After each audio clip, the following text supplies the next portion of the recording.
If you're moving all your precious possessions, here's something no one tells you.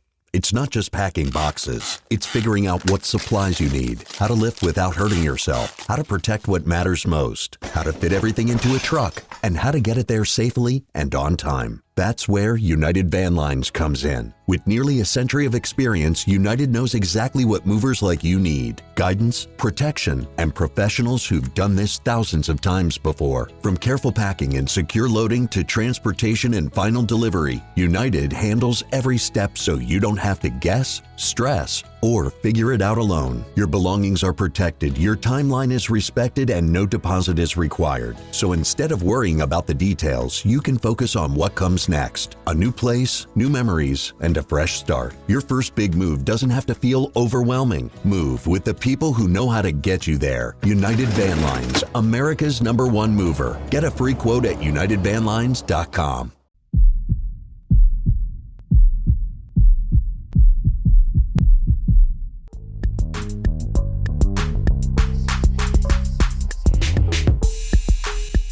Hi, welcome to Crime Clueless. We're your hosts. I'm Jenna. And I'm Shannon. If you've been listening to true crime for a while, you know domestic violence is a thread in countless cases. On our show, it was there with Deanna Cook, who called 911 over and over, documenting exactly what her ex-husband was doing to her. And the system failed her anyways.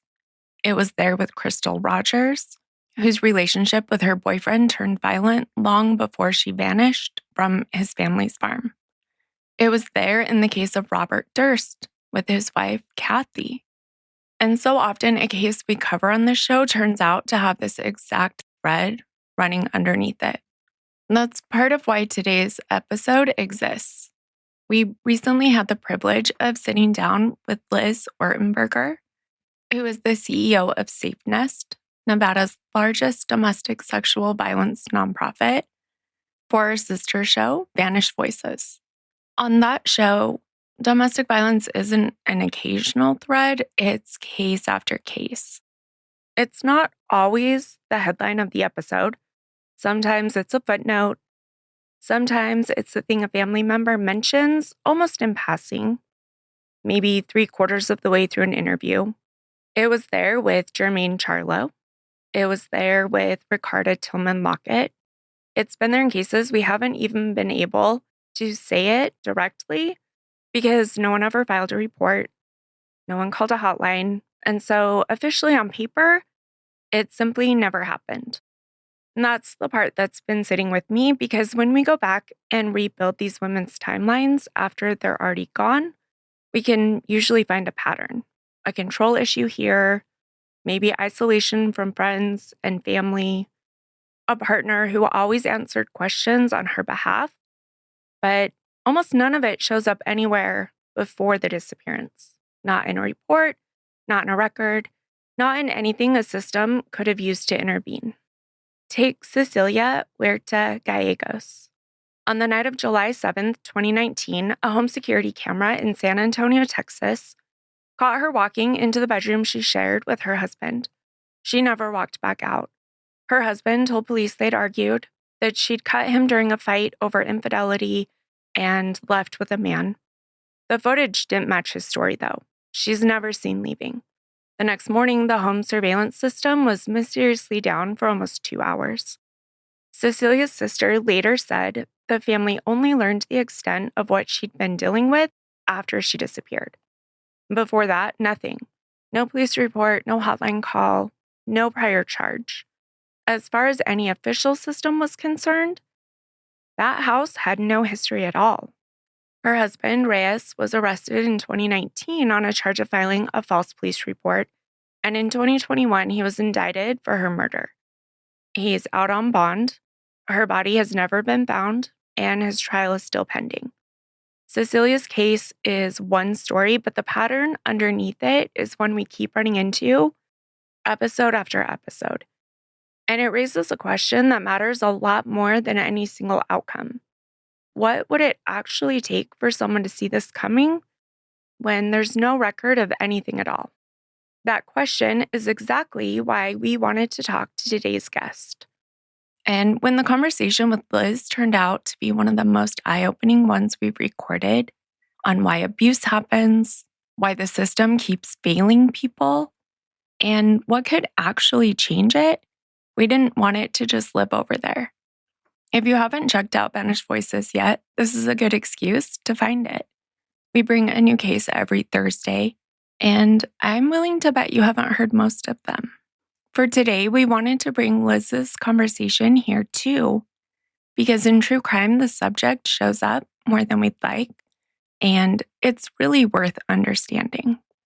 I really hope you enjoy this episode, and we will see you again next week with another brand new episode. Our guest today has spent more than 2 decades doing something most people never think about until they need it most.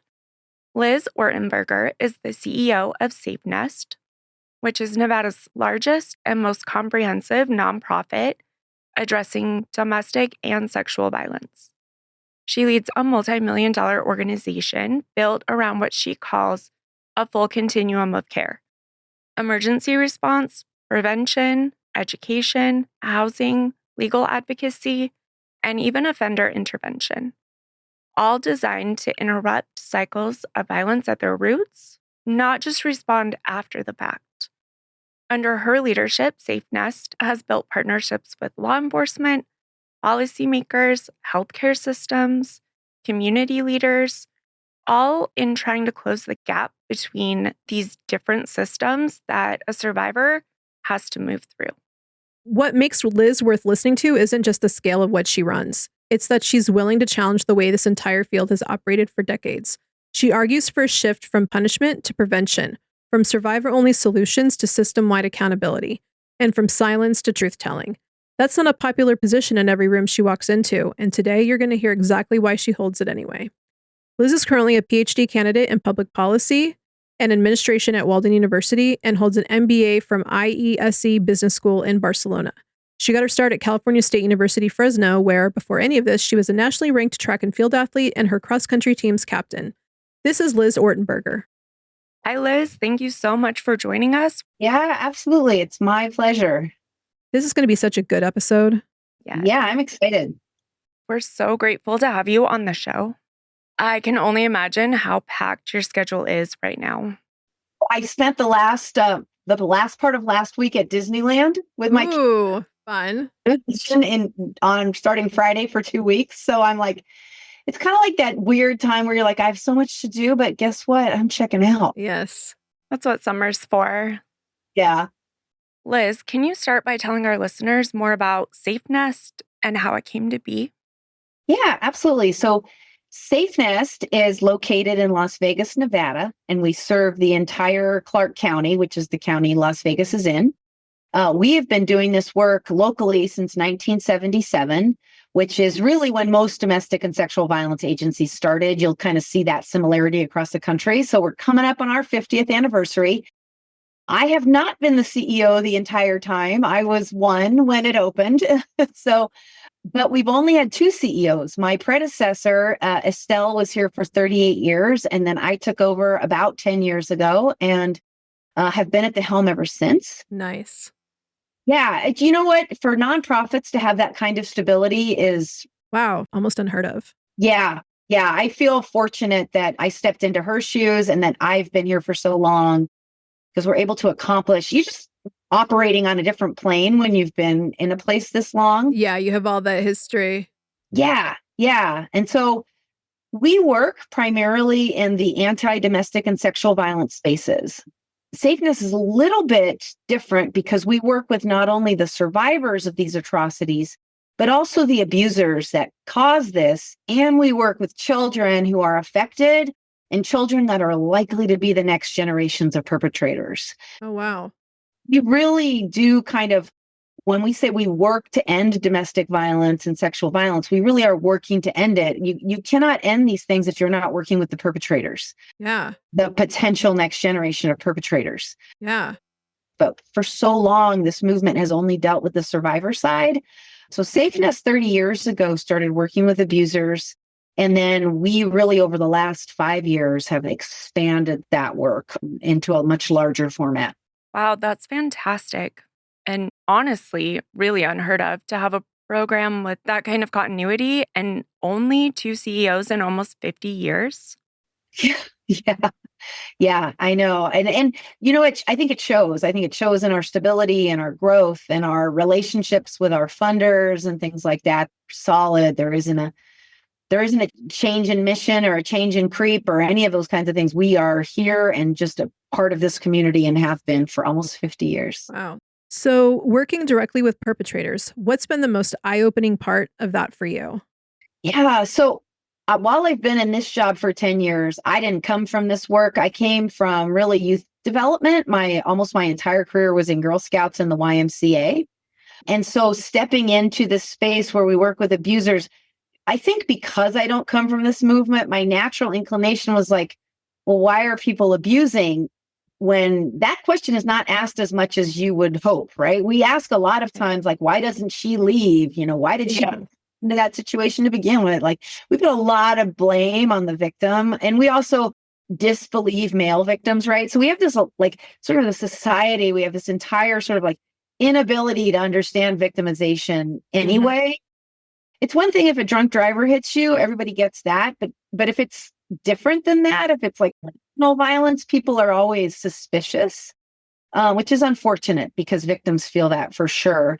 But when I started 10 years ago, one of the first things I did was sit in our abusive partner programming to understand what is actually happening. First of all, I wanted to understand our program, but I also wanted to understand, like, why do people abuse, right? And I sort of surrounded myself with literature and all of the great things that have been written over the years.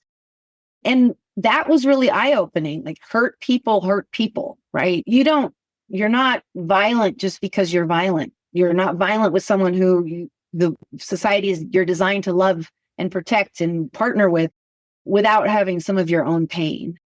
Rarely, I will say probably once or twice in my tenure, do we have a true sociopath for whom there is no childhood trauma into this abuse, right? Yeah. So, and even then, we can walk back in sociopath history now and say, okay, let's talk about what childhood trauma looked like for this person. Yeah. But yeah, we have a commercial on the TV here for homeless children. And they really do a smart job. They sort of show a baby and then growing up. And then it's like, at what age do we stop caring that you're a child? Yeah. Like, stop giving money to homeless youth when kids kind of become teenagers. It's the same sort of thing for abusers, right? If we could see that, like, at what point are you not a victim? Well, for abusers, while they're also perpetrating, many of them are survivors of incredibly horrific childhood trauma. And it's just coming out of them in a way that they're abusers and not victims. So it's essentially a learned behavior passed down?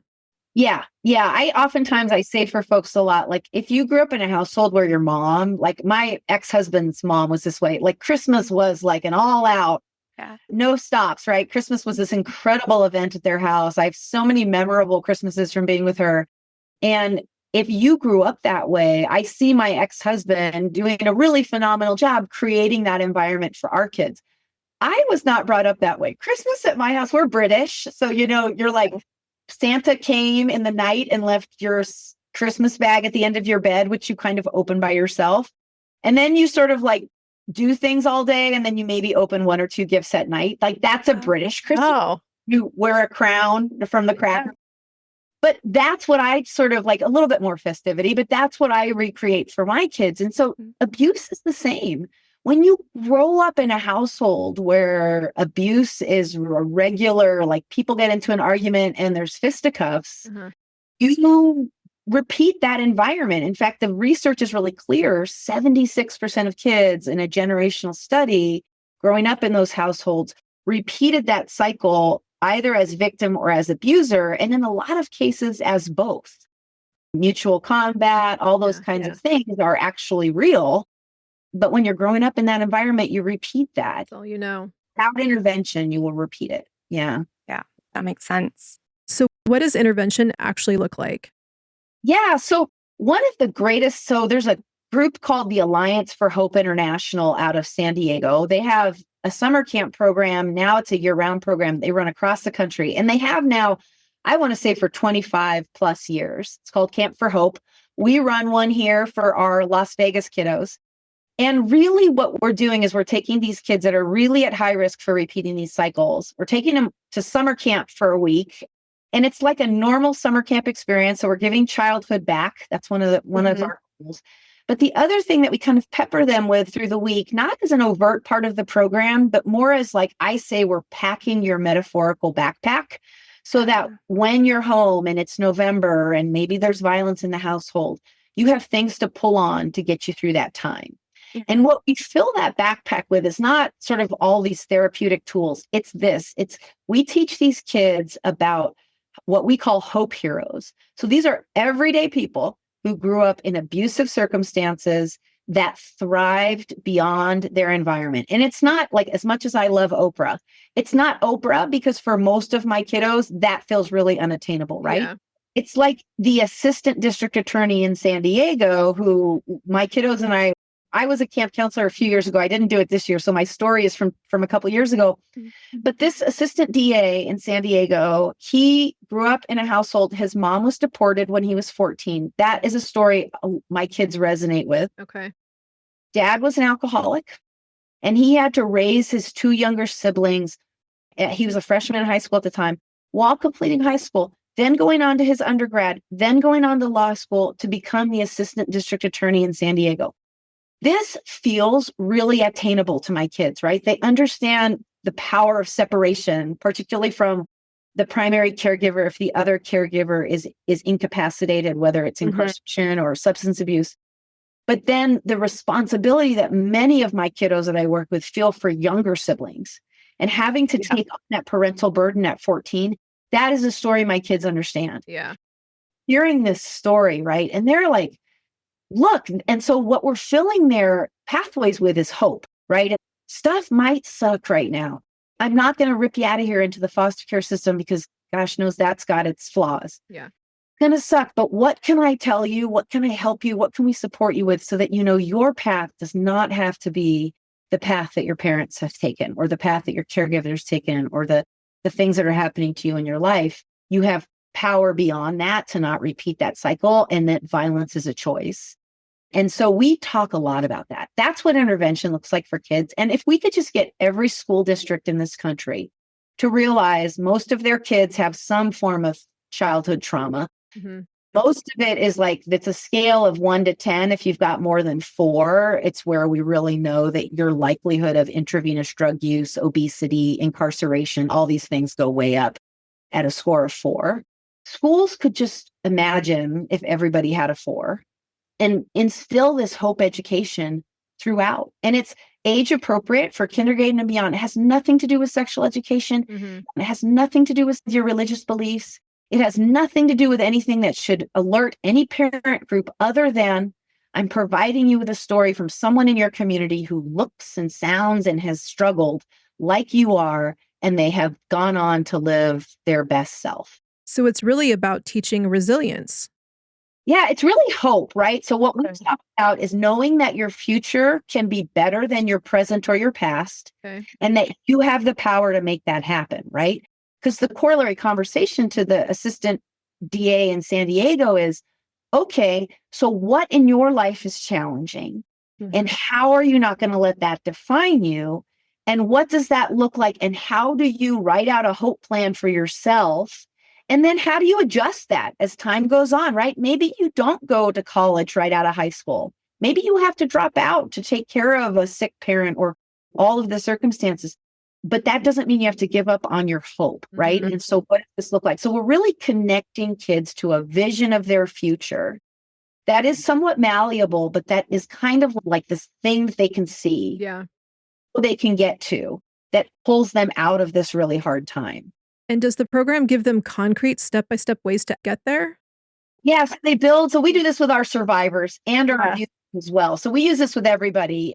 But what it does is we celebrate short successes, right? So we see kiddos from camp year round. We have programs. So the counselors will check in with them and go, okay, when we wrote out this hope plan in the summer, you were going to do X. By October, did you do it? And the kid's like, no, it got delayed. It's like, okay, I'm going to check in with you in December. Or yes, it happened. And then here come the balloons and the cake and we're celebrating. what we're trying to do is rewire these kiddos' brains and our survivors and abusers for celebration of successful steps, right?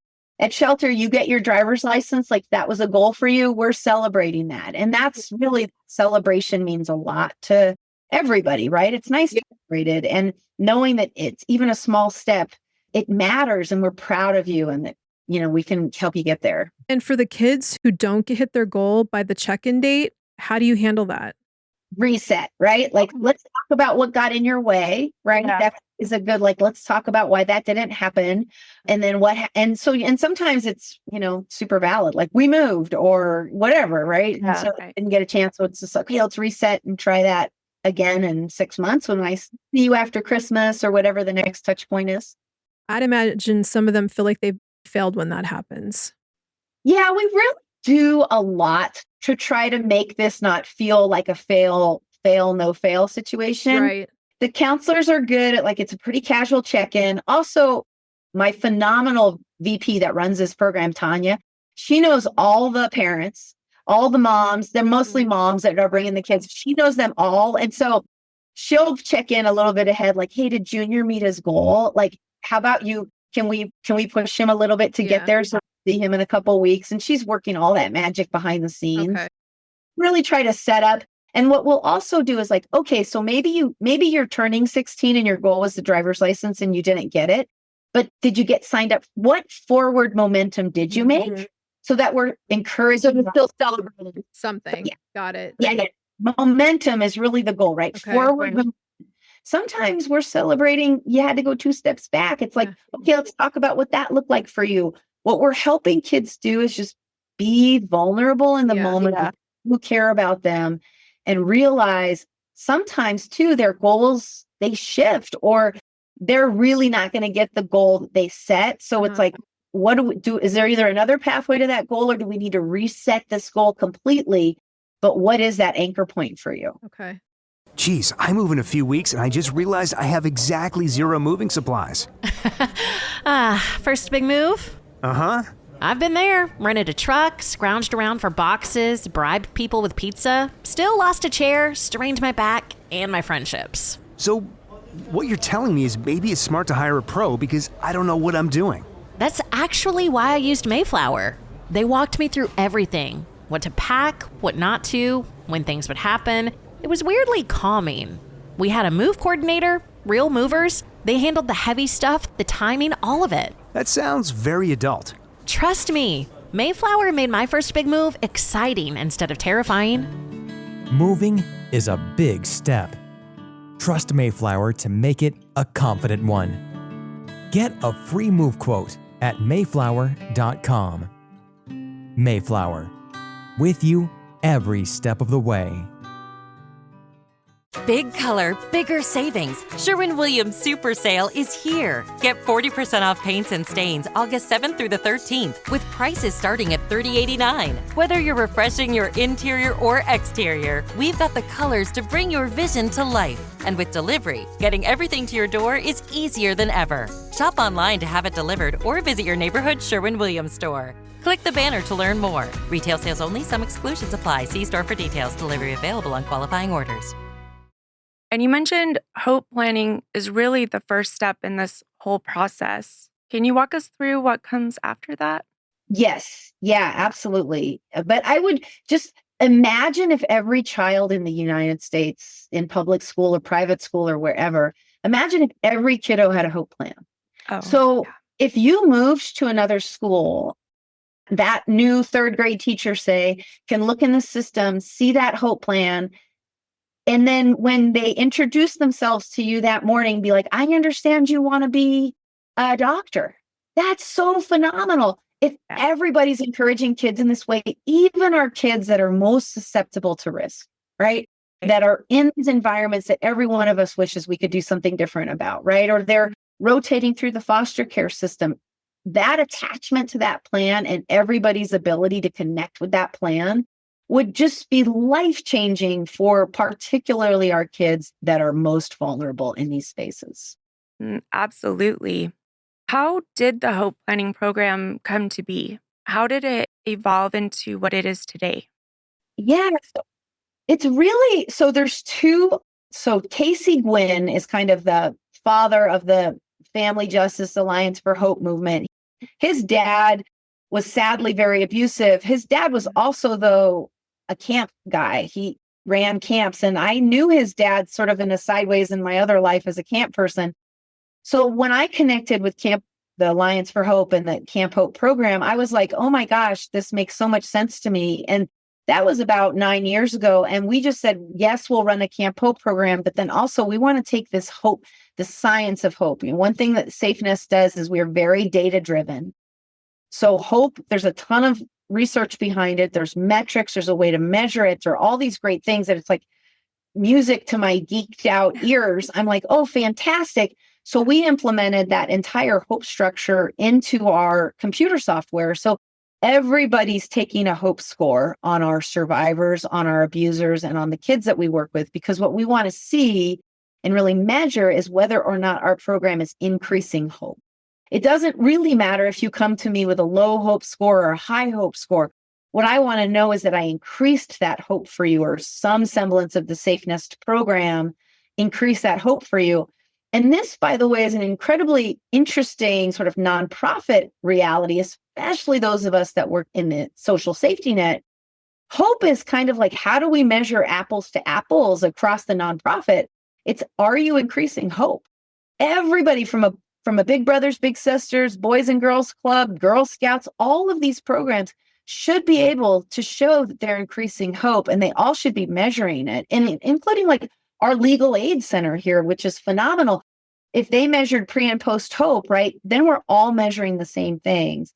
Then it becomes easier for donors and funders to realize, okay, these are programs I want to invest in, because when we raise hope, guess what? Abusers stop abusing, survivors stop being abused, whether or not they stay in that relationship when they have a higher hope score, and kids don't repeat the cycle.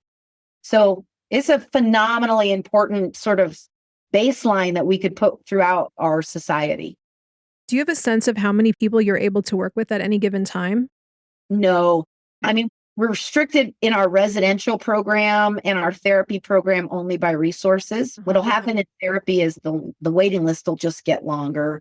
What happens in our residential program is we have to turn people away that don't have a high enough lethality score to get a bed with us. Horrible, but it happens.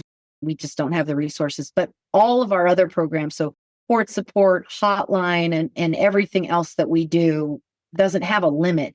And that spans both kids and adults? Yeah, our camp program limits itself to about 80 kids a summer, our off-camp programs really don't have a limit. Okay. Can you tell us more about that lethality score you mentioned for listeners who haven't heard that term before? Absolutely. So when I tell people we run a residential program, what I'm really saying is we're running a homicide diversion program. So we have between 70 and 100 beds, depending on how tightly we're packing people into our campus. And basically, we screen you against the Danger Assessment Law Enforcement Tool, which is called the DALE for short, DALE. It is 11 questions. It's an evidence-based tool that's used really by law enforcement across the country. It screens in about 20% of your clientele as high risk, which is why we like to use it as a mechanism to make sure we're getting anybody that's at imminent risk of homicide into our residential program. It's an 11-point scale. There are a couple of questions that are like, if it's a yes to this, then it's an automatic lethality. Like, are you being choked or strangled is a common one in that space. But if you have an 8 or higher, that's usually the population we're able to house at the residential campus. Sometimes we have to go up to 9. So I'm talking about an 11-point scale, and then we can take people at 8 or 9 or higher, right? Because that's the space. So that means people, even with medium lethality scores, are either staying in that situation, maybe going to a hotel or fleeing to another place or going to a homeless shelter, trying to find another place to be as they're escaping their abuse. And that's a pretty tragic place to be. From a business perspective, it would cost us a lot less money as a society if I'm housing people with 1s and 2s. And I don't have anybody at an 11 because out of that relationship when you were in the early phases of the violence, the space, But unfortunately, that's not how we're resourced here. And last year, or not last year, but 2024, we denied shelter to 4,300 people that were asking for it. Wow. Yeah. I've read that Las Vegas and Clark County specifically rank among the highest in the nation for this. Is that still an accurate statistic? True. Yeah. So we're highest in a couple of ways. So FBI data has been getting better and better since 2001 for us to be able to kind of look at trends across the country. So 2024, we really pulled the data batch and did a deep dive. So Las Vegas at Clark County is highest in Nevada as a whole, highest not only in homicides related to domestic violence, but we're also highest in violence across 23 crime categories. So pretty much every crime you can think of except for minor traffic violations that's being perpetrated by a intimate partner, family member, or friend. So we're twice the national average per 100,000 people of crimes just being committed by someone who you are supposed to be able to trust and love and be with. In fact, I did a presentation last week to our state judiciary interim committee, and I said the most dangerous place for women in Nevada is with people they know. It's not with strangers. It's not stranger rape. It's family rape. Do you have an idea of why that is? There's a couple reasons I can point to why our homicides are high. Okay. One is Nevada. We are very much the Wild West. So guns are very prevalent here. It's pretty easy to get a gun. And if you look at the correlation between loose gun laws and DV homicides, there's a correlation there. So firearms is one. The other, though, is Nevada is a state in which we rely on really two industries, mining and gaming. Those are like the two things. We don't have state income tax, so people move here because it's a relatively inexpensive, or it used to be, cost of living. But what that means is we haven't really built out our systems, not just our nonprofit systems, as you've heard me talk about, but we haven't built out our court systems. We haven't built out our civic systems. I think our cities and county do an amazing job with the limited resources they have. But my DAs in my district attorney's office, I have 2 advocates down there. They have 5 assistant DAs for 7,000 cases a year. Wow. My goodness. The result of that under resourcing is there's a lot of plea downs and plea outs. Right. We're not really punishing anybody. Mhm. Not that punishment is the only answer, but Right. it is the answer, especially for your highly lethal abusers. And then, if we cycled back one step to family court, we have a largely untrained judiciary in family court. So temporary protection orders get denied. The whole system really broken. I will say a highlight for me in our system is our police department, particularly North Las Vegas and Las Vegas. We work closely with them. We actually go out on about 1,500, 2,000 calls a year on scene with our police to support them. Those officers do a great job. It's tough, especially when you're on your 3rd, 4th, 5th call to that house. Yeah. It doesn't want to leave. And you don't feel like you have the resources as an officer to do anything. Maybe there's not probable cause for an arrest, or maybe before it's a 16-hour hold, he's coming right back. It feels like an endless cycle of which you can do nothing. You're like slow motion watching a train wreck. They do a phenomenal job. And they reach out to you. They do. I do like that. Is that the PS 417 program? Did I say that right? PS 417. You got it. Yeah. So Project Safe 417. 417 is a DV call. That's the code for a DV call. And then obviously Project Safe. So we started that in 2017 and have been running it ever since. It is a phenomenal opportunity for us to connect survivors on scene, because the stat that always amazes me and sort of highlights why this program is important. Only 4% of murder victims the year before they're murdered in DV will reach out to an agency like SafeNest. There's a lot of reasons why that's frustrating, but there's also a lot of reasons why that's a safety mechanism for a lot of survivors. I can understand that, right? But 86% will have an interaction with police. So then let's connect the advocates with the police, right? Yeah. And hopefully we can bring down homicides that way.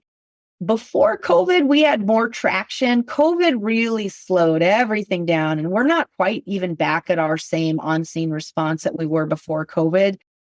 So we're working on it. We also received a large amount of funding from the state to open a campus where survivors the goal is 95% of their needs met, non-residential needs met in one location. So the thing that folks don't understand when they so flippantly say, I don't know why she doesn't leave, is if you're reliant on your abuser, which a lot of survivors are for financial means, and he goes to jail, your next stop may be homelessness, with or without kids. And we know domestic violence is the leading cause of homelessness for women and children. So when we can create an environment where you can come in, meet with a housing advocate, get your temporary protection order, get in a workforce development program, start, all of these things can be connected for you. Get your WIC, TANF, all the things that are available to you in one location. Yeah, it's huge. Yeah, we've solved a lot of the disconnect between I don't understand why a survivor would recant and no-show on the criminal trial or she doesn't want to be homeless. So we can start to cut through some of that for the survivors. The other great thing is a lot of our survivors return to their abusers. What we don't know is whether or not they're returning for personal reasons, for financial reasons, or what is the reason they're returning. When we can create a campus atmosphere and serve abusive partners, survivors can invite their abusive partners to be part of a program. So if you want to stay together, you tell me you're going to change, you're whispering sweet nothings in my ear, sending me flowers, telling me it'll never happen again, which is very common. Prove it. And here's how you prove it. It's a no-cost confidential class. 6 weeks, you go to your class, I go to my class. If there's kiddos, the kiddos go to the kids' class. And we work through a curriculum as partners separately, but we work on it together in between. And I'm going to find out whether or not you really changed, right? Like, we don't give survivors. The feminist movement did a phenomenal job in the 70s of just bringing this epidemic to the public's attention. But we kind of then stopped in our revolution, really with the 1996 Omnibus Crime Bill, right? We're all like, great, Violence Against Women's Act, hallelujah. Well, it really hasn't done much for the rates of domestic violence, because fundamentally what we didn't really understand is that survivors need choice. And just telling you to leave your abuser, you're asking me in a lot of cases to divorce my entire family structure. And maybe, in a state like Nevada, we're joint custody. I might not have custody of the kids. I'm going to have to share custody. This is a lot of stuff you're asking me to do as a survivor who I'm already working through my own trauma. It might just be easier to go back and make friends with the dragon, and I'll just figure it out from there. And many women make that choice, and many men do too. What we can create is a way to make that choice less of like you're just going back to their old behavior. We can provide you some opportunities for that person to engage. If one or both partners choose to do those 6-week classes, what evidence do you have that it's effective? Yeah. So that's a great question, right? And this is a hugely controversial in the domestic violence space, right? Couples counseling, like Massachusetts even has a law that you cannot go to couples counseling if you've been in a domestic violence relationship for up to, I think it's 9 months after the last abusive incident. And I understand why domestic violence abusers can be incredibly manipulative. You're not a therapist that's used to dealing with an abuser, and you hand out that 5 languages of love, right? That 5 languages of love is a phenomenal roadmap for an abuser to take advantage of their survivor. Like, you laid it out for them perfectly, right? So the 6 classes is designed to be a starting point. And what it is designed to do is for my therapist that's overseeing the abusive partner is to do an assessment as to whether or not we believe, A, you can take responsibility, and B, if there's a pathway to change. So it's a starting point. So we've done 6. Now, if we feel like you're ready for it, we can go into couples counseling. Okay. And we can work with you together. But we're looking for the abusive partner to take full and complete responsibility for their behavior. And as we're building this out, the idea is even potentially that you would be writing a letter of harm. This is common in transformational justice programs. You're writing a letter of harm to that survivor. We want you to take full accountability for the pain that you have caused. That does not mean that the survivor, because again, we've got a lot of folks with mutual combat. We have a lot of things going on, right? The survivor then is also understanding what the abusive partner is learning, but also working through their own, whatever that looks like. We never want to say a survivor is responsible for their abuse because they are not. But let's talk about how we are as a couple. Let's talk about how we're all working together. Let's talk about over this 6 weeks, what hasn't gone well. Have you guys had an argument? What did that look like? All those kinds of things. So then we get to this 6-week space and then we're saying, okay, are we ready to do this together? Have we seen enough that we believe change is possible? If that's true, fantastic. If that's not true, we will provide that honest assessment to the survivor and to the abuser. This is what we're not seeing, right? You're not engaged. You're not taking responsibility. You're continuing to make excuses as if, your behavior is someone else's responsibility. Then what's open to you is another series, whether the therapist thinks that's 3 weeks, 6 weeks. We're trying to get you to this pathway of reconciliation if that's what they both want. We have other cases where they don't want reconciliation, but they have to be able to work together. They have to be able to raise kids together. It is, as much as abuse is absolutely abhorrent, daughters' relationships with their dads and sons' relationships with their dads, if he's the abuser, are also really important. Not in his abusive stance, but as the most important male role model in your life until you're about 13, that relationship is important. And how a daughter and dad interact has a ton to do with the health of the daughter's future relationship. So when we explain all of these dynamics, we still need the abuser to be a healthy individual and to get over this abuse, because even if they choose to stay separated, likely they will find another partner. Well, let's make sure we didn't just create a vacancy for a new survivor to be created, right? Work is all important in that space. And we need survivors to also recognize how they got into the relationship. Again, no blame. But, I tell people, watch Worst Ex Ever on Netflix. Yeah. There are some commonalities in these stories of this love bombing, of this everything so fast, all of these things. It's like, just think about those red flags and all of those. I tell people all the time, do not get pregnant. Yeah. Just wait. It's, I know that it feels all of these great ways in the beginning, but a baby doesn't make anything less complicated. Absolutely not. So don't get a dog, don't get a pet, don't have a baby. Allow a relationship to be slow, because for what I tell women in general usually is, you can't create boundaries if you're running in at 100 miles an hour. But how do you know it's healthy? We all fall in love in the same way. I have read thousands of romance novels in which before this work, I was like, oh, this is so amazing. After this work, I'm like, oh, this is dangerous. This is not red flag. This isn't good. But I still enjoy them, sadly. But when they walk in so fast, when everybody rushes in, what you don't have time to do is set boundaries. And that is for folks that have abusive tendencies. They're going to push those boundaries and push those boundaries. If you don't push back, then you either don't know whether or not this relationship is one that can be on a path where you're both healthy, or one where you're kind of just being steamrolled over and you're going to find yourself in a potentially unhealthy situation. Take it slow. It's okay. That's good It's okay. advice. Very good advice. Yeah. I love it. Watch Tinder Swindler. Then you'll know. Yeah.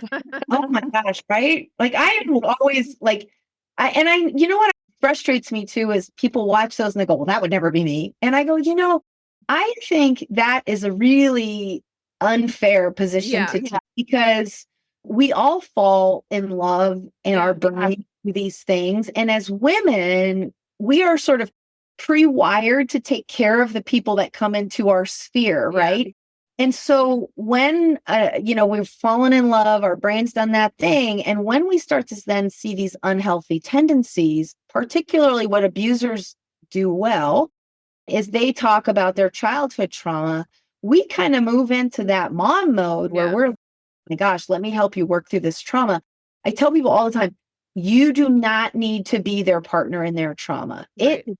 A really healthy boundary is, look, we're fairly new in this relationship. I care about you a lot, but I need for you to engage with someone professional to work through this trauma because I'm not going to tolerate this behavior. And don't allow yourself to be to take bad behavior because they're excusing it with their childhood trauma. You're not a doormat. Mm-hmm. You may be very well intentioned, but the best thing you can do for that person is tell them, look, I want to be here for you, but I need you to get some professional help and work on this because these are boundaries I'm not willing to push. And if that relationship ends, be okay with that. Yeah. You may have dodged a bullet. Exactly. That's very possible. So tell me, why did you move with Mayflower? Because I didn't want the stress or the surprises you'd get with a move broker or mom and pop. This move was about the destination, not the chaos. That's why we chose Mayflower. They're America's most trusted mover for a good reason. They've been at it for 100 years. That kind of experience matters. What do they do for you? Everything. Packing and unpacking, custom crating, furniture setup, storage. It was all spelled out in the move quote. Nothing caught us off guard. That alone is worth it. It was. We had a professional move coordinator keeping us updated the whole way. And knowing our belongings were protected with their full value protection, that was huge. So, no moving day panic? None. Professional crews, careful handling, and the freedom to actually enjoy starting fresh. For more than a century, Mayflower has delivered worldwide capability and full-service care every step of the way. Big move ahead, you're in trusted hands with Mayflower. 100 years of moving expertise delivered with care, local, long distance, and global. Get a quote at mayflower.com. Did some of what we're talking about evolve out of mandatory arrest policies and sentencing reforms going back from the 70s and 80s to now, where those started with good intentions, but we've seen the downstream effects? Yeah, absolutely. So we started out with mandatory arrest, and we started out with mandatory arrest because police weren't taking it seriously. And what happened is a very courageous woman was stabbed 17 times by her husband while police watched on, right? That's sort of the origin story of police having to take some notice, right? And the reason they took notice is not because she was stabbed and lived, but she had the ovaries, I like to say, to sue the city of Torrington. And she got 2.4 million, I think, was the lawsuit, which at the time, right, this is like the late 70s, was massive. Wow. There's a movie about this. This was a whole big thing. So that was step one, where police departments were like, oh, I guess we don't get to just sit back and watch women be abused anymore. We actually have to do something. Then in the early 80s, the Milwaukee Police Department ran a pretty crude, but a research study on violence being less if you arrested the perpetrator. The woman was actually safer. Now, in that research, they say this needs to be replicated before we enact it. But as is true with a ton of domestic violence, well-intentioned things, nobody did more research. Everybody started moving to mandatory arrest. Well, then prosecutors started just dropping the arrest. There were so many arrests because, my goodness, the size and scope of domestic violence is massive. Okay. There were so many arrests. Prosecutors couldn't handle it all, so they just started dropping them. So then came no-drop prosecutions. So now we've got mandatory arrest, no-drop prosecution, and then the jails are full. So the judges, I think in Minnesota at the time, were like, look, we can't, this isn't a way for us to do this. We need an alternative to jail time, and that's where batterers intervention programming started. They contracted with a incredibly smart woman named Ellen Pence. She created the Duluth model of batterers intervention. And for a long time, that was the only model. Now there are more models. Mm-hmm. But here's the really frustrating part for me as kind of a researcher, but also someone who works in this space is and I get asked this question all the time, is batterers intervention really worth it? And here's the sad thing, because there's really no prescribed delivery of batterers intervention. There isn't really a way to say, yes, across the board, we know batterers intervention is helpful. What I can tell you most likely is it doesn't do any harm. But I can't say that there are longitudinal studies that point to it being massively better than nothing. Right. But I don't think it's doing any harm either, right? So it will continue to live until states sort of grow up out of this, like, what are we doing in the space that we're missing this, right? I mean, I did the math for judicial council last week. I think Nevada, which is a relatively small state, is spending between $300 and $1 billion a year on domestic violence. Wow. Batters intervention programs are not part of that equation. Batters have to pay for the intervention program. Yeah. So there isn't enough work, right? And if we look at spending on the whole for domestic violence across the country, right, it is a 10x spend on the judicial system versus the nonprofit survivors. So survivors, we spend 10 times more on the abusers, and we're really making absolutely no headway in terms of really being able to say that that is worth the investment. I think we're on the precipice of what's needed is radical change in the space. We did the omnibus crime bill. That's 30 years old now. That really, we haven't seen any kind of sustained drop in domestic violence, certainly not in domestic violence homicides. It's not working. And it's not working because it's not what survivors want, but it's also not working because the courts and the legal system in general are not designed to understand relationships. Yeah. Right? You can get hit by a drunk driver. You don't have to spend Thanksgiving with that person. You don't need to swap kids with that person. Right. You don't need to, that person is not your auntie's boyfriend's son, right? There aren't these interrelational pieces. And so the criminal legal system isn't adapt to deal with that. We need a system before this. And restorative justice is not it, but something transformational, really prevention would be great in the schools. But even if I have a domestic violence incident at my house, let's say there's no priors, it's not serious abuse, so no broken bones, no marks, but there's something happening. Most of these are low-income couples, 5 times more likely to be abused if you're a woman living at or below the poverty line. What can we put in that space that isn't the criminal legal system? And that's the problem. The criminal legal system, once an abuser becomes engaged in that system, their ability to provide for their family, to live out their life is also incredibly diminished. And in Las Vegas, if you don't have a place to go when you're picked up on that 16-hour hold, you're staying in for 2+ weeks because you don't have a place to go.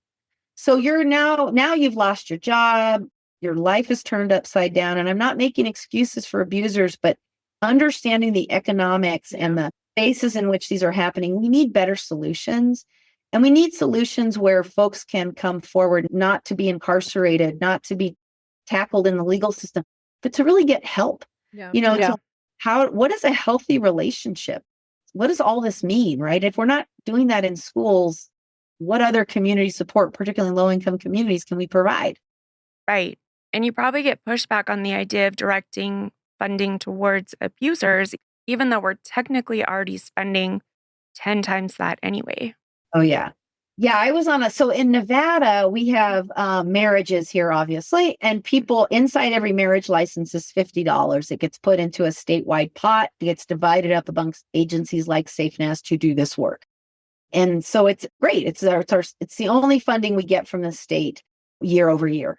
I was on a call just a year ago. That pot has gone down a little bit because marriages have gone down. And I was on a call, and the first words out of another person's mouth that's in this space was like, well, I don't think any of this money should go towards abusers. And I'm like, I think the last study I read was that the average abuser has 3 to 5 victims in their lifetime. And so to me, I'm thinking, okay, but if I invest in the abuser on round 1, I've saved 2 other survivors from being created. Right. At a minimum. And that's the short-sightedness of the movement, right? We try to deal with it as if it's bifurcated. It's like survivor services here, abuser partner services here. First of all, in Nevada, 30% of our arrests are women. And a lot of that is that mutual combat self-defense space. We're not recognizing the complexity of the domestic violence as we need to in 2026, right? And this is the problem, I think, overall with the domestic and sexual violence movement is we talk about sexual violence like it's women getting raped on roofies at nightclubs at a, massive rate. In Nevada, it's girls ages 5 to 14 by a family member is our highest category of rape. We have to stop using this version of events that has worked for the narrative for 50 years and really look at the data and say, what is actually happening here? And then the solutions become easier, right? If we know our biggest sexual assault category is family sexual assault, how do we embolden the places where families are with information about trusting your kids? Because, by the way, girls that are sexually assaulted by a family member and it's not believed, those are your next sex traffic victims because there's so much childhood trauma baked up into this. These are all very connected. It's getting people that work in the space like SafeNest to get out of this 1970s view of the man is bad, he's abusing, woman is good, she needs to leave. That's not what we're working with here. This is much more nuanced, much more complicated. It's very stratified. There are different kinds of abusers. There are also different kinds of victims, and they need different solutions. But the space has got to start to mature into a market where we're looking at stratification of abuse, different types of abuse, not just on a lethality scale, but also on a, like, why does someone abuse, right? Is it a lack of ability to control my environment because I can't provide as I've been told a man should provide for his family and I can't provide for my family? So I'm bringing that anger home. Is it related to something else? Is it misogyny? What is it? And every abuser would probably fit into one of 5 to 7 buckets. Then the services for that abuser can look different, right? If your misogynistic views are what are giving you a license to be violent, that treatment looks very different than if I feel out of control of my environment. In home is where I can control, so I'm abusive because I think that's what control looks like. Those are 2 very different abusive partners, but we treat everything like it's this one big, massive abusive partner and victim, and there's nuance in there. And I'm hoping that as we open our center here, continue to expand our services, we publish more research in this space and help elevate the movement as a whole, because I think we're ready. We're ready to gravitate beyond this sort of black and white look at this work. Agreed. Do you think that's what it will take to unlock more funding and shift more people towards that way of thinking, leading with evidence-based research? I would hope that certainly it would be a way to garner some revenue through trainings, right? Through elevating, creating certificate programs, CEUs, elevating folks' understanding, judicial training, all those kinds of things. I think there's probably revenue to be generated there. The hard part about funding, and as relates to private philanthropy in this space, is, we had a horrible shooting here, October 1, 2017. 56 people were murdered at a concert, right, from the guy shooting out of the MGM. I have equivalent to that every year in domestic violence homicides in Nevada.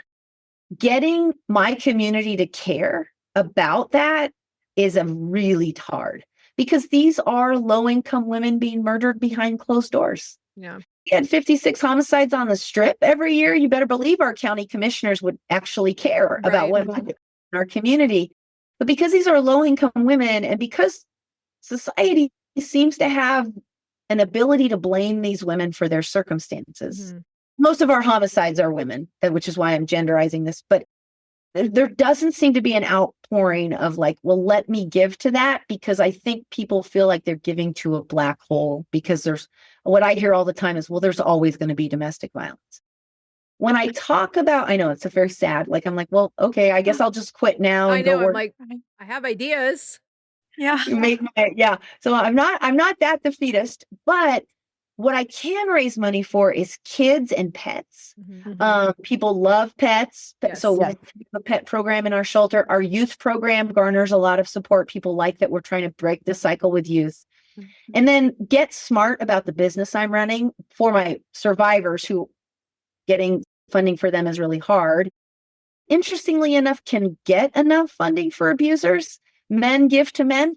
But I don't know if there's probably a philanthropic study in there. Interesting. Not surprising. People want to fund a solution. And here's the problem for survivors. Survivors don't feel, and this is no blame on any survivor, very brave people, but donors don't feel like survivors are a solution. I'm funding, like, it's not like I'm funding you to get rid of cancer. They don't feel the same sort of connection there. So for us, we got to run good business models alongside our entity to make sure we are garnering enough operational dollars to do this work, and then engage donors where they are. I think, though, if we do and can publish some really good research around longitudinal work with abusive partners, with couples counseling, really pumping some research out around that, I think that's got legs for funding, because I think people will get excited about, oh, there is a solution and this is what it looks like. I do think that could garner resources. Yeah. I would hope. Yeah, it's tough. It's hard. Like the drumbeat of raising money to do this work is, it's hard. Do you feel more pressure around this with VAWA or VAWA coming up for reauthorization at the end of 2027? I'm probably an interesting voice on VAWA because I'm not a huge fan of VAWA. We, as an agency, we get very little resources from VAWA. VAWA funds really the criminal legal system response to domestic violence. We get money from other government pockets, but VAWA funds like an advocate at the Attorney General's office, advocates at the police, advocates in these other places that are really system advocates. They're not necessarily victim advocates. And I'm with Lee Goodmark, who's a phenomenal author in this space. Lee has published, what good has VAWA done? I mean, we've spent all of this money, but yet we don't have one metric we can point to that says we've made things better. In fact, a lot of places it's worse. So I think an opportunity, this administration makes me nervous for anything, because I feel like you give them an inch, then VAWA's probably gone, which would be horrific. Yeah. Will we delay the 2027 reauthorization into another administration? Let's see what happens at the midterms, would be my sort of political response. I think there are some ways to adjust VAWA to actually make it incredibly functional. First of all, I think we need to allow for funding for abusive partner programming. Mm-hmm. That's probably the main sort of thing I would change, is how do we shift this idea that all the money needs to go to victim services within the system, when survivors have told us loud and clear they don't want the system. Mm-hmm.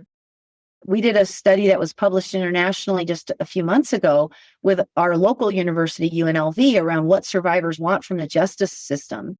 The number one thing survivors wanted was for the violence to stop, which the justice system doesn't do. It doesn't incarcerate here. It doesn't hold the abuser away. And the second thing they wanted was to be believed. Well, anytime you've ever been through a judicial process, you have to prove at every juncture, were you abused enough? Was it what were the circumstances? Were you asking for it? There's so much in our justice system just isn't designed to deal with it. The other thing that justice system is short on is police and everybody within the system are designed to look at the incident that brought you there. Yeah. Domestic violence is not one incident. It is a basket of things that have created an incredibly unhealthy relationship. So we're focused on the last time the abuser hit the survivor. We're not even looking at the last 20 times that happened. And 3 times ago, she hit him. So now the public defender's bringing that up. And now I've got co-occurring violent cases. Let's just drop the case. This is the inadequacy of our justice system to deal with this. Whereas if we shifted that funding to transformational justice, not restorative, transformational justice before, then anyone that it's their first time DV, no prior criminal record, and low level of violence, which is, by the way, probably 60 to 70% of our DV, we can stem that out of the justice system, deal with that in the way that works for the survivor, and then put the 30% of cases actually through the criminal system. This is how you solve for inefficient resources and think differently about how do we do this work. That's the kind of change I'd love to see in VAWA. We cannot just keep throwing money at something that isn't working and say, well, we just need more money. Right. Yeah. I'm not a fan of that plan either. No, not at all. I could talk to you all day, but I don't want to take up your whole day. Before we let you go, if someone in our audience has a friend who might be going through this, what's the best thing to say or not say? What's the best thing to do? Yeah, great question. So the common thing for all of us to do on the female side, if we have a girlfriend that comes to us and is concerned about their relationship, the best thing for us to do is to say, I love you. I'm here for you. if you ever need me, just say broccoli and I'll call 911 or I'll be there. The thing that sometimes we do that we shouldn't do is you've got to leave him. You've got to get out of there. Because while your intention is very different, your actions are the same. Survivors are told what to do, and you're telling her what to do strains right alongside with him telling her what to do if it's gendered that way. Right. One of the most important things that can happen in relationships is we believe survivors that come to us. The other is if there is a trusted male role model in the space of the abuser, elicit that person to have a conversation with the abuser. Particularly if there's been an incident that was public, like maybe he's dressed her down at a picnic, or there was something where everybody feels icky about it, but nobody talks about it, right? It's like There's a hush in the room and then everybody kind of scatters. And then, or, she's being talked about like she's a sad sack because she comes into the party kind of depressed and down and he's the life of the party. Know that he probably spent the entire drive to the party telling her how ugly she looked and why couldn't she be ready on time. Understand the space that survivors in. But men can do so much great work in this space with other men. If you are in any male position where you are of authority, either formal or informal, and you believe abuse is happening or negative stuff, do not tolerate people talking negatively about their partners and spouses in your group. And you don't call people out on it in front of everybody because that creates that weird strain that nobody wants to talk about. And then everything's just quiet for a minute. And then it's like, okay, we're all very uncomfortable. Take that person out for coffee or beer and say, look, I care about you. But I am concerned about your relationship because I hear you saying these things. And then let him explain himself for a little bit, whatever, listen to him. But leave that conversation having said, I'm here for you if you need me, but I will not condone that behavior in groups that I'm in. That is the most important thing men can do, because what we don't correct, we condone. And when somebody's talking about their wife or partner and saying all these negative things and nobody stops in to say anything, that abuser believes that behavior is okay by the group. So don't condone it, correct it. And you can do that if you're in the position of respect with that person. You cannot do that if you're a new person coming into the group or hierarchical, you're down lower on the totem pole. But if you're in a position of respect, or as you grow in your career in a position of respect, use that responsibility to make sure all of the people in your care are living healthy relationships. That's great advice. And I don't think it's said enough, especially directed at men specifically. Can you also tell listeners how they can support programs or policy in their own community or city? Yeah, absolutely. So I'm sure every DV program in your community would love a donation. So just Google whoever your local DV provider is. And if you can, most of us take used goods alongside money. And I think most of us always also need volunteers. So there's a way to give your time, your talent, and your treasure. If you can and you're connected, you can also be board members in the city of your domestic and sexual violence agencies. That's an incredibly helpful space.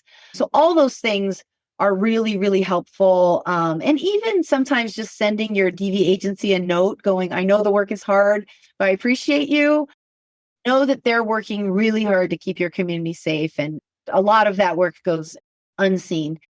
As it relates to policy, one of the most important positions, depending on your community, if your judges are elected or appointed, understand your judiciary, because they make a lot of really critical decisions, as does your district attorney, around how domestic violence is prosecuted, taken seriously, not taken seriously. Most folks, you can go on their website and see their positions. As it's campaign season, a lot of times you can send in questions to the campaign. You can get a free dinner at any of their political things without giving a gift. Ask a question, understand, what their policies are. But your judges need to also be held account. It's a position we don't often talk about. It's hard to know who your judges are. But now with AI and Google and all those things, you can Google who's running for judge. And you could just send them a note and say, hey, tell me about your understanding of domestic violence.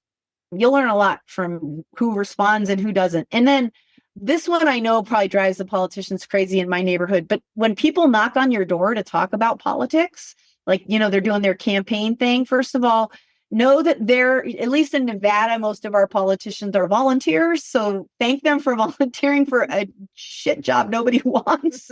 Thank you for doing that. But ask them what their stance is on DV. And know that your state and local officials are much more instrumental into what affects your life than your federal politicians. So don't get worked up on what Donald Trump said or didn't say, or any of these guys. Not worth it. Focus on your local, because that's what really affects your community. Oh, I love that. That's really true, especially right now with the midterms coming up and so many elections on the ballot. Our voting day here is tomorrow in Arizona. Oh, wow. Okay. Yeah. To close us out, can you tell listeners where they can find you or learn more about SafeNest? Yeah. So, and we do trainings across the country. We can do those virtually. If you're in Arizona, we're happy to pop down. It's a quick drive. Close. But you can go to SafeNest's.org. All of our trainings are listed on the website, as is our hotline and anything else that you need. If you are in Nevada and you need help, you, of course, can call us at 702-646-4981. If you're anywhere else in the country and you just are looking for some help and resources, you can certainly call us at that number. You can call the national hotline. Nobody needs to live in a place of fear. Everybody, all of us should have peaceful households by our design, and we should be partnered with people that we are able to live fully with. Yeah. So know that. That's true for everyone. And I know there are difficult circumstances out there and people feel stuck. You can take small steps. And we're here, as are a lot of phenomenal agencies across the country, to help you do that. That's perfect. Thank you so much. Thank you so much for your time today. Absolutely. Really This was great. Thank you. It was. Thank you. I hope you have a great rest of your day. You guys too. Thanks. Bye. Bye. Thank you for joining us for this episode of Vanished Voices and for sitting with Liz's work at SafeNest alongside us. If there's one thing I hope stays with you, it's this. The record often starts too late. Cecilia's case and so many like it remind us why prevention, not just response, has to be part of how we talk about these stories. If you or someone you know needs support, SafeNest can be reached at 702-646-4981, or you can find the National Domestic Violence Hotline and more resources through SafeNest at safenest.org, and we'll link all of those in the show notes. And remember, you don't have to be in Nevada to call. Thank you so much for listening to this episode. I hope you enjoyed it as much as we did. If you want to check out any resources, you can go to our blog on our website, crimeclueless.com. If you were moved by what we shared today, please rate and review the podcast. It helps more than you know. If today's episode moved you in a different way, consider reaching out to your local domestic violence agency, whether that's a donation, your time, or just a note letting them know their work is seen. And as always, remember, refuse to be clueless, careless, or caught off guard. Not today, murderers. Thanks. Bye. Bye. Moving comes with a lot of questions. What do you pack first? How do you move the fridge? Did you rent the right truck? That's why so many movers choose United Van Lines for their first big move. With experienced professionals handling packing, loading, and transport, you don't have to guess your way through moving day. Your belongings are protected, your move stays on track, there's no deposit required, all so you can focus on what's next. United Van Lines, America's #1 mover. Get a free quote at unitedvanlines.com today. If you like the show, please take a moment to rate, review, and subscribe. It really does help the show to grow. Thank you for listening.